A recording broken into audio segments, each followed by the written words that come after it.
लखीमपुर खीरी में किसानों को गाड़ियों से रौंदे जाने के दौरान फायरिंग का आरोप क्या यूं ही लगाया गया था? जानिए एफएसएल रिपोर्ट में क्या कहा गया है।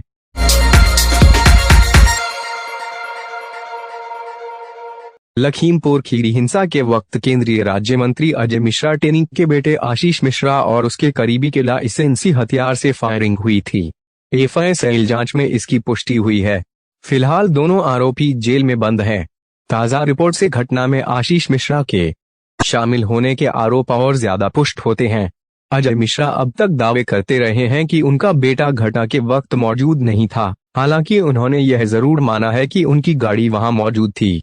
मंत्री ने दावा किया था कि उनकी गाड़ी पर हमला होने की वजह से नियंत्रण खो गया था और इस वजह से गाड़ी से किसान कुचले गए, जबकि साफ साफ वीडियो सामने आ गए हैं जिसमें दिख रहा है कि शांतिपूर्ण लौट रहे किसानों को पीछे से 3 गाड़ियों का काफिला काफी तेजी से रौंदते हुए निकल जाता है।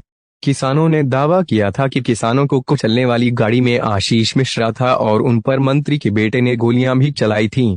लखीमपुर हिंसा मामले में ताजा रिपोर्ट से केंद्रीय मंत्री के बेटे की मुश्किलें और बढ़ेंगी। एक रिपोर्ट के अनुसार फॉरेंसिक लैब की रिपोर्ट में फायरिंग की पुष्टि हुई है।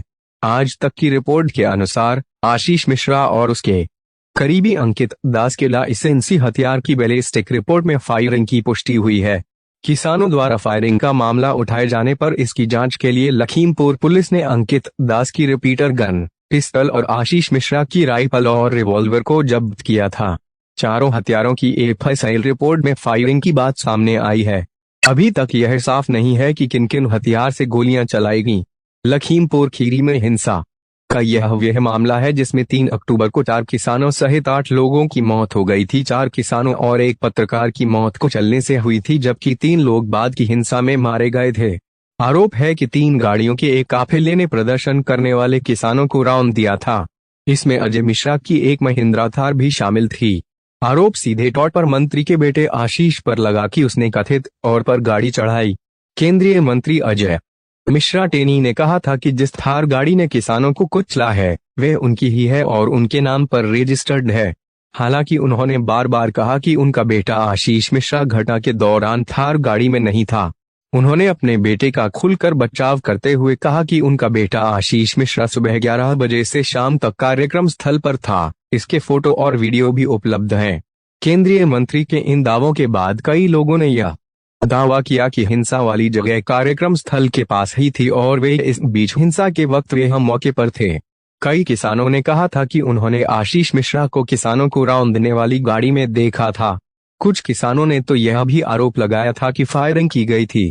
हालांकि बाद में जब ऑटोप्सी रिपोर्ट आई तो उसमें किसी को भी गोली लगने की बात नहीं कही गई। ऑटोप्सी रिपोर्ट में कहा गया था कि उनकी मौत सदमे से और ज्यादा खून बहने के कारण हुई है। इसमें यह भी कहा गया था कि गोली लगने का निशान नहीं मिला है।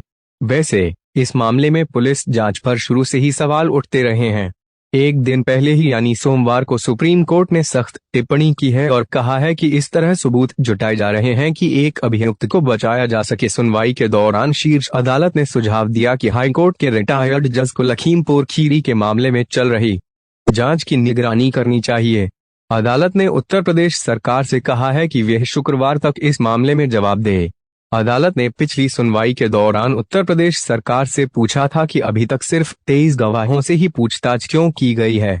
अदालत ने सरकार को आदेश दिया था कि वे और गवाहों को खोजें और उन्हें सुरक्षा भी दे। कोर्ट ने कहा था कि ऐसा लगता है कि उत्तर प्रदेश पुलिस बिना मन के काम कर रही है और वे कार्यवाही नहीं करना चाहती।